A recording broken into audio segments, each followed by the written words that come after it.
ಖತರ್ನಾಕ್ gang. ಶೋಕಿಗಾಗಿ ಕಳ್ಳತನ ಮಾಡುವುದೇ ಅವರ ಕಾಯಕ. ದೋಚಿದ ಹಣದಲ್ಲಿ ಕ್ಯಾಸಿನೋ, ಮೋಜು ಮಸ್ತಿ ಅಂತ ಚಟ ತೀರಿಸಿಕೊಳ್ತಿದ್ರು. ಹೀಗೆ ಪೊಲೀಸರಿಗೆ ತಲೆನೋವಾಗಿದ್ದಂತ ಗ್ಯಾಂಗ್ ಕೊನೆಗೂ ಅಂತರಾಗಿದೆ.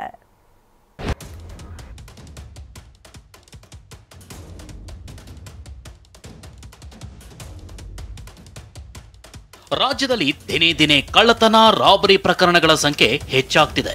ಮಂಡ್ಯದಲ್ಲೂ ತಮ್ಮ ಕೈಚಳಕ ತೋರಿಸಿ ಸಾರ್ವಜನಿಕರ ನಿದ್ದೆಗೆಡಿಸಿದ್ದ ಖದೀಮರನ್ನ ಪೊಲೀಸರು ಕೆಡವಿದ್ದಾರೆ.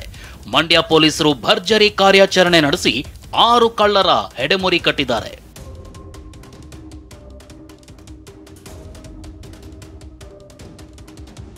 ಸುದೀಪ್, ಚೇತನ್, ದರ್ಶನ್, ಕಿರಣ್ ಮತ್ತೊಬ್ಬ ಚೇತನ್, ಈ 5ರ ಗ್ಯಾಂಗ್ ಕೆಎಂ ದೊಡ್ಡಿ ಠಾಣಾ ವ್ಯಾಪ್ತಿಯ ಹಲವು ಗ್ರಾಮಗಳ ಮನೆಗಳಿಗೆ ನುಗ್ಗಿ ಚಿನ್ನಾಭರಣ ದೋಚಿತ್ತು.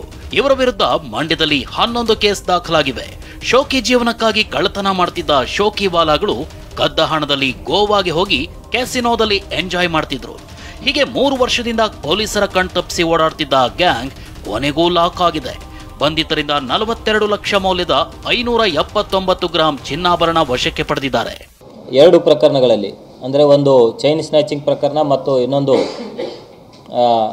ಕನ್ನಾಕಳು ಪ್ರಕರಣಗಳಲ್ಲಿ ಆರೋಪಿತರನ್ನು ಪತ್ತೆ ಮಾಡುವಲ್ಲಿ ಯಶಸ್ವಿಯಾಗಿ ಸುಮಾರು 42 ಲಕ್ಷಕ್ಕೂ ಹೆಚ್ಚು ಬೆಲೆ ಬಾಳುವ ಚಿನ್ನಾಭರಣ, ಬೈಕ್ ಮತ್ತು ಇತರೆ ವಸ್ತುಗಳನ್ನು ಆರೋಪಿತರಿಂದ ವಶಪಡಿಸಿಕೊಳ್ಳುವಲ್ಲಿ ಯಶಸ್ವಿಯಾಗಿದ್ದಾರೆ. ಇನ್ನು ಮೈಸೂರಿನಿಂದ ಬಂದು ಮಂಡ್ಯದಲ್ಲಿ ಒಂಟಿ ಮಹಿಳೆಯರನ್ನೇ ಟಾರ್ಗೆಟ್ ಮಾಡಿ ಸರಗಳತನ ಮಾಡ್ತಿದ್ದ ಕಿಡಿಗೇಡಿ ಸಿಕ್ಕಿಬಿದ್ದಿದ್ದಾನೆ. ಖದೀಮನಿಂದ 22 ಲಕ್ಷ ಮೌಲ್ಯದ 300 ಗ್ರಾಂ ಚಿನ್ನಾಭರಣ ಜಪ್ತಿ ಮಾಡಲಾಗಿದೆ. ಇವನಿಗೆ ಸಾಥ್ ನೀಡ್ತಿದ್ದ ಮತ್ತೊಬ್ಬ ತಲೆಮರೆಸಿಕೊಂಡಿದ್ದಾನೆ. 301 ಗ್ರಾಮದಷ್ಟು ಚಿನ್ನದ ಆಭರಣಗಳನ್ನು ಮತ್ತು ಕೃತ್ಯಕ್ಕೆ ಉಪಯೋಗಿಸಿದ ಒಂದು ಬೈಕನ್ನು ಸಹಿತ ಆತನಿಂದ ವಶಪಡಿಸಿಕೊಳ್ಳುವಲ್ಲಿ ಯಶಸ್ವಿಯಾಗಿದ್ದಾರೆ. ಈತನ ಜೊತೆ ಇನ್ನೊಬ್ಬ ಸಹಚರ ಇದ್ದಾನೆ. ಆತನನ್ನು ಇನ್ನೂ ಬಂಧನ ಆಗಬೇಕಾಗಿದೆ. ಆತನ ಬಂಧನ ಆದ ಮೇಲೆ ಇನ್ನಷ್ಟು ಹೆಚ್ಚಿನ ಚಿನ್ನದ ಆಭರಣಗಳನ್ನು ನಾವು ವಶಪಡಿಸಿಕೊಳ್ಳೋದು ಬಾಕಿ ಇದೆ. ಅದೇನೇ ಇರಲಿ, ಶೋಕಿಗಾಗಿ ಕಳ್ಳತನದ ದಾರಿ ಹಿಡಿದಿದ್ದ ಮೈಗಳ್ಳರಿಗೆ ಪೊಲೀಸರು ಜೈಲಿನ ದಾರಿ ತೋರಿಸಿದ್ದಾರೆ. ಜನ ನೆಮ್ಮದಿಯ ನಿಟ್ಟುಸಿರು ಬಿಟ್ಟಿದ್ದಾರೆ.